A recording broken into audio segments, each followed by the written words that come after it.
Welcome back. If you're just tuning in and missed our conversation with Danny about the Severe Weather Action Plan, you can watch it as well as past episodes on youtube.com/FortCampbell101. Now that we've learned ways to prepare for severe weather situations, we must look at another hot safety topic during the holidays. Assistant Fire Chief Joe Baker is here to talk about holiday fire safety. Welcome back to the show, Joe. Well, thank you for having me. As you can see, things have changed here on our set, and we're ready for the holidays. Yes, it looks very pretty. But it's important that as other people begin to get their homes ready for the holidays, that they think about fire safety when they're doing that. What are some of the things that we need to be most cognizant of as we put up our holiday decorations? Christmas trees. Live Christmas trees. Most Christmas trees are cut early in November and sent out to the distributors. Make sure you take care of your Christmas tree when you get it. Make sure it has plenty of water in it. Make sure the needles aren't falling off. Cut the bottom of it so water can get in it. Watch your pets. Make sure your pets aren't drinking the water out of the Christmas tree, because they will. They'll get in there, drink the water, and then your tree goes dry. Once those needles start falling off, which will be right after Christmas time, because everybody gives up the Christmas tree after Christmas, go ahead and get it out of the house. There's recycle places for it where you could take it. You know, and as we think about the needles falling off the tree, I remember something that my family used to get, which was a tree bag, and it would go around the base of the tree underneath the pretty tree skirt, but it was all ready to just pull up and contain that dry tree when the season was over, and you don't get needles all through the house. You don't get needles all through the house. What about lights?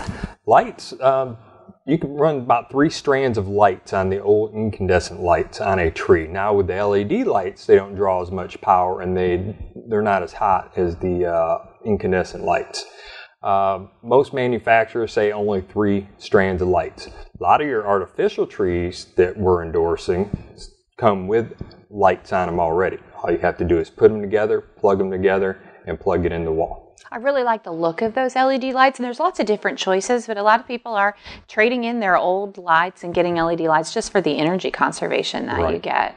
Are there some rules about, what kinds of decorations we do outside, especially on post? There are things we should think about, or are there places we should look for guidance? Well, you can look for guidance on outdoor illumination in the Fort Campbell Residence Guide. Campbell Crossing puts out the Residence Guide that tells you what you can and cannot do outside. What we ask is if you just be safe, watch your extension cords, keep them out of the water, keep them elevated. Even though we might not have snow, we might have rain during the winter time. Keep your connections elevated and out of the water or out of the snow. Don't run them in through the doorway.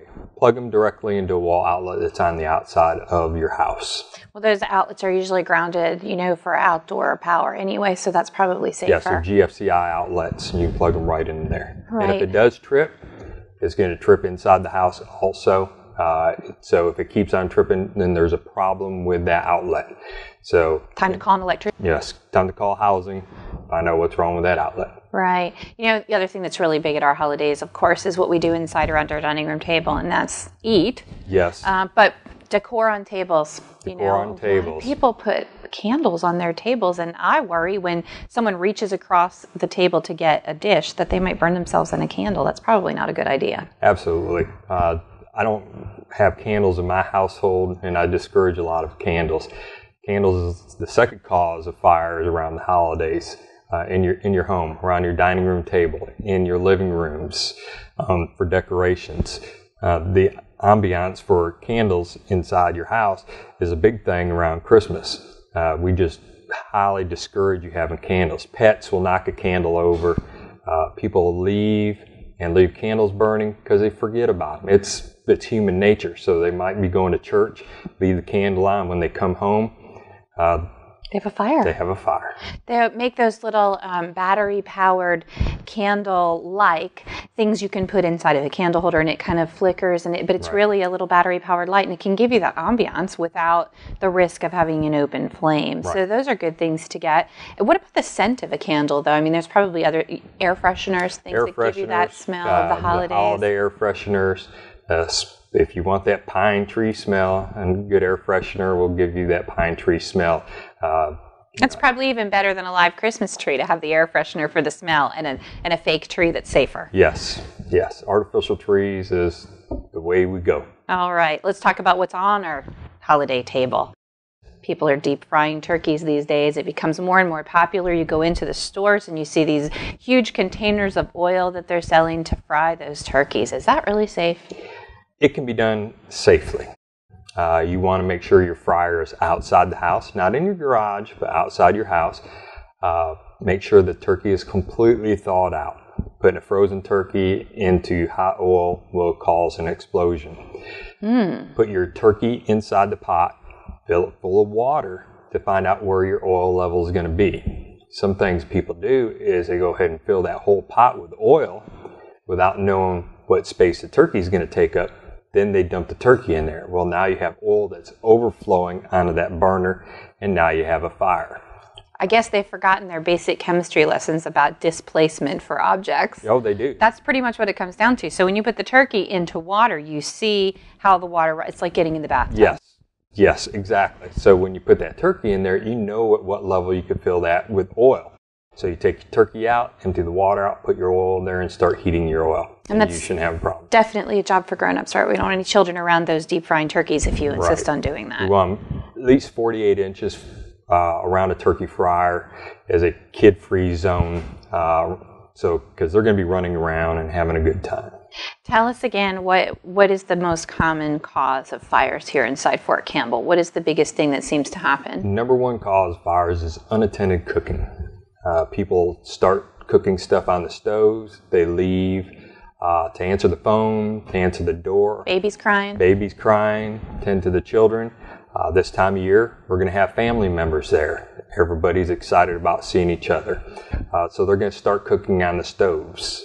They'll be walking away.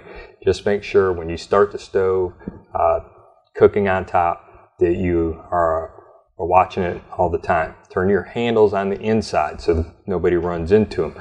Again, 36 inches inside the kitchen, kid-free zone. Pull the dish towels, the trinkets, the spice racks away from the stovetop. Anything someone could pull down on top of themselves. Anything somebody could pull down on top of themselves. There's so many times we go into these kitchen fires and all on the back behind the stove, hanging on the walls, are pot holders. And those could go up in flames very easily. Yeah, easily. Right. So is there any difference in the safety level of a gas stove versus an electric stove, or are they both equally dangerous? Well, a gas stove, you're going to have an open flame. Right. It's going to be more acceptable to actually start a fire instantly.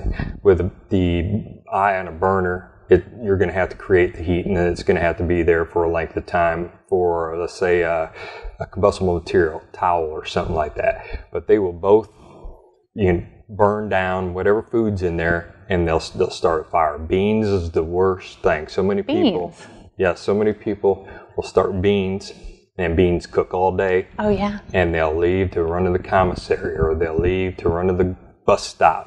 And next thing you know, and we smell it as soon as we come in the neighborhood. You know it's the beans. You know it's the beans. Oh, my goodness.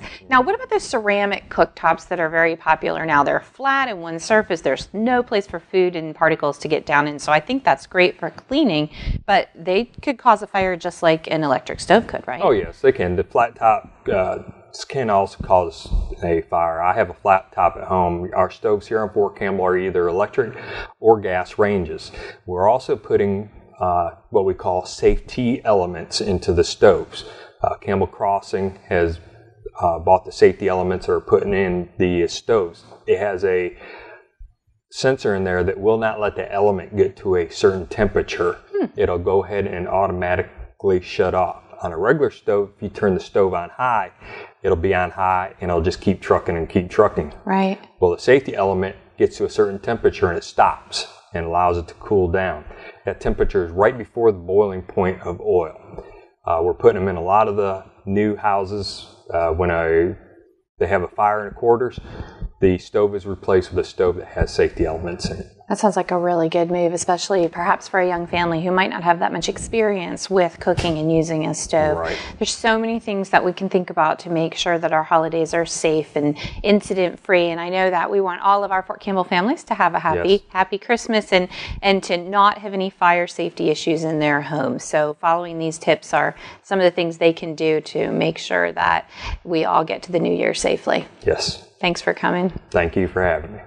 After the break, we'll get the scoop on Fort Campbell's upcoming Winter Wonderland. Stay tuned. Let your voice be heard. Get involved with BOSS. Better opportunities for single soldiers. Whether you're new to the Army, in a new place, or back from deployment, let your voice be heard. Quality of life, community service, recreation and leisure. 3 pillars that guide this outstanding program. Join your fellow single soldiers. Get active with BOSS. Learn more at boss.armymwr.com. BOSS, the voice of the single soldier. Let your voice be heard. Welcome back. Before we conclude this episode, I wanted to remind you that Santa will be making a special stop at the outdoor recreation area this weekend. On December 1st and 2nd, visit the riding stables to meet Santa and visit his sleigh. Afterwards, you can head over to Destiny Park for more holiday fun, including free ice skating and a life-size snow globe where you and your family and friends can have your picture taken inside the snow globe. When you're feeling a little chilly, be sure to stop at the Sportsman's Lodge and check out the Family Readiness Group Gingerbread House contest and get a hot drink to warm you. With so many activities going on, our Winter Wonderland is a great way to start off the holiday season, and we are so thankful to the University of Phoenix for making it possible. Thanks for staying tuned to MWR Life on Air. If you'd like more information on family and MWR events and activities, you can check out our website and Facebook page, pick up the latest copy of the MWR Family, Single Soldier, or Retiree Life magazines, or call our 24-hour recorded information line.